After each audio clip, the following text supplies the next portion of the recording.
So this is the colour wheel. ఇది colour wheel అనమాట.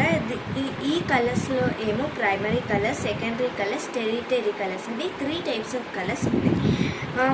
Primary colours ఏమో yellow, red, మళ్ళా బ్లూ. ఇక్కడ పిరమిడ్ షేప్ కనపడుతుంది కదా, థిక్గా ఉంది, అవి డాట్ డాట్గా లేదు లైన్స్ అనేది. అది పిరమిడ్ షేప్లో ఉండేటివన్నీ ప్రైమరీ కలర్స్. మళ్ళీ డాట్ డాట్గా పిరమిడ్ ఫామ్ అయింది కదా, అదేమో సెకండరీ కలర్స్. సెకండరీ కలర్స్ కూడా 3 అన్నమాట. ఆరెంజ్, వైలెట్, మళ్ళా గ్రీన్. ఈ 3 సెకండరీ కలర్స్ అన్నమాట. మళ్ళా టెరిటరీ కలర్స్. ప్రైమరీ కలర్స్ ఎలా అంటే మనము ఆ కలర్స్ అనేది మిక్స్ చేసిన రావన్నమాట. కానీ territory colours, secondary colours mix చేస్తే వస్తాయి. సో టెరిటరీ కలర్స్ అయితే yellow green, blue green, blue violet, red violet, red orange, yellow orange. ఈ కలర్స్ ఎలా అంటే ఎల్లో గ్రీన్ అలా వస్తాయి అన్నమాట. సో మనము కలర్స్ ఏమేం కలర్స్ మిక్స్ చేస్తే ఏమేం కలర్స్ వస్తాయని చూస్తాము. ఎల్లో మళ్ళీ రెడ్ మిక్స్ చేస్తే ఆరెంజ్ వస్తాయి. మళ్ళా బ్లాక్ వైట్ మిక్స్ చేస్తే గ్రే వస్తాయి. ఓకేనా? ఎల్లో మళ్ళీ బ్లూ మిక్స్ చేసి గ్రీన్ వస్తుంది. రెడ్ ప్లస్ వైట్ ఏమో పింక్, లైట్ పింక్ వస్తుంది. ఎల్లో బ్లూ అయితే వైలెట్. బ్లూ ప్లస్ వైట్ ఏమో లైట్ బ్లూ వస్తుంది. Yellow plus red plus blue అయితే బ్లాక్ అన్నమాట. ఎల్లో ప్లస్ ఆరెంజ్ అయితే ఎల్లో ఆరెంజ్. ఇక్కడ చూసారు కదా ఎల్లో ఆరెంజ్, అదే అన్నమాట ఇక్కడ కూడా. ఈ ఎల్లో ఆరెంజ్ ఏ కలర్ మిక్స్ చేస్తే వస్తుందని కూడా చెప్తున్నారు దీన్ని. బ్లూ ప్లస్ గ్రీన్ అయితే blue green. Orange plus red అయితే red orange. Green plus yellow yellow green. Red plus violet red violet. Orange plus blue brown. Violet plus blue violet. Red plus green brown.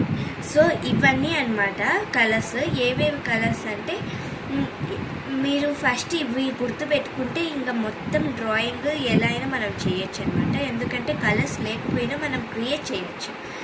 So ఈ oil పేస్టర్స్ అనమాట. So ఇదేమో 50 shapes oil పేస్టర్స్. So ఈ oil పేస్టర్స్ ఏమో ఎలా వస్తాయంటే shading అనేది ఇలా తిక్కు వస్తుంది. కొంచెం వేసినా బాగా తిక్కువ వస్తుంది యాక్చువల్లీ. ఇది మళ్ళీ స్ప్రెడ్ కూడా అవుతుంది.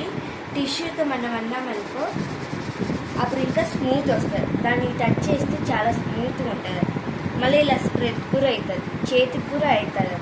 సో కేర్ఫుల్గా ఉండాలి మీరు ఈ క్రేయాన్స్తో వేసినప్పుడు. ఇవేమో ప్లాస్టిక్ క్రేయాన్స్. సో ఈ క్రేయాన్స్ ఎట్లేమో ఇవి నార్మల్ వ్యాక్స్ క్రేయాన్స్ లాగానే ఉంటాయి. సో మనమైతే ఆయిల్ పేస్టర్స్తో వేస్తాం, ఎందుకంటే ఆయిల్ పేస్టర్స్తో వేస్తే అది చాలా బాగుంటుంది డ్రాయింగ్ అనేది. అది ఎలా వస్తాయంటే మనం పెయింట్తో వేసినట్టుగా ఉంటాయన్నమాట. సో వ్యాక్స్ క్రేయాన్స్ ఇలా అంతా మనం వేసినప్పుడు ఇలా వైట్గా ఉంటుంది మధ్యలో. మళ్ళీ టిష్యూ అంటే కొంచెం షైనింగ్ వచ్చినట్టుగా ఉంటుంది అంతే.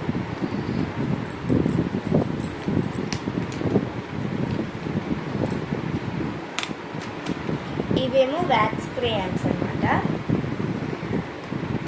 వ్యాక్స్ క్రేయాన్స్ అన్నీ ప్లాస్టిక్ క్రేయాన్స్ అన్నీ సేమ్ లాగానే యాక్చువల్గా. ఇది కూడా ఇలానే వస్తుంది. Oil పేస్టర్స్ best. మీరు ఎప్పుడైనా క్రేయాన్స్తో వేయాలని అనుకున్నారనుకో ఆయిల్ పేస్టర్స్తో వేయండి, చాలా బాగుంటుంది డ్రాయింగ్. ఇది చూడ టిష్యూతో అంటే ఏం లేదు, దీనికి ఏం అవ్వదు. అట్లీస్ట్ ప్లాస్టిక్ క్రేయాన్స్కి అట్లీస్ట్ కొంచెం ఆయిల్ పేస్టర్స్ లాగా స్ప్రెడ్ అవుతుంది. కానీ wax crayons, plastic crayons use చేయకూడదు, ఆయిల్ పేస్టర్స్ యూజ్ చేయాలి. ఓకే. సో నేను నా డ్రాయింగ్ చూపిస్తాను ఆయిల్ పేస్టర్స్తో వేసింది.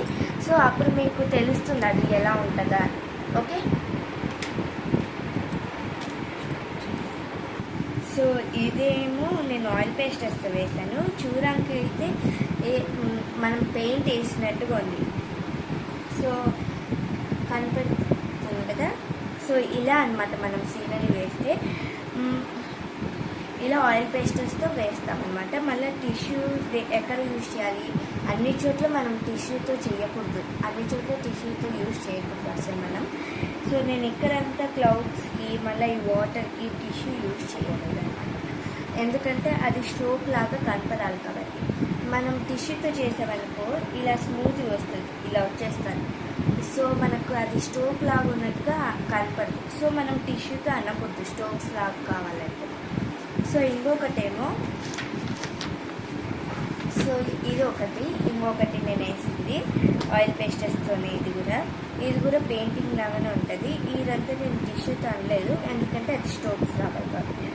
ఇది నేను స్ట్రోక్స్ లాగా రప్పించి లైట్గా టిష్యూతో అన్నాను. సో అది స్ప్రెడ్ అయ్యి బాగుంటుంది కదా. సో ఈ క్లౌడ్స్ అంతా నేను టిష్యూతో అనలేదు, స్కై అంతా. సో ఇది కూడా నేను ఆయిల్ పేస్టర్స్తోనే వేసాను. యాక్చువల్గా ఇది నేను బ్లాక్ పేపర్ తీసుకొని ఇలా వైట్ క్రియాన్తో నేను అవుట్లైన్ అంతా ఇచ్చాను. మళ్ళీ లోపలంతా ఫ్రూట్స్ అవన్నీ కూడా వైట్ క్రియాన్తోనే ఇచ్చాను. ఫస్ట్ పెన్సిల్తో వేసాక దానిపైన వైట్ క్రియాన్ వేసి లోపలంతా కలర్ ఫిల్ చేయాలి. మళ్ళీ నేను అంతా అయిపోయినాక టిష్యూతో అన్నాను, లేకపోతే మీరు చేతితో కూడా అనొచ్చు. సో అప్పుడు కూడా మీకు పెయింటింగ్ లాగానే ఉంటుంది. Thank you friends.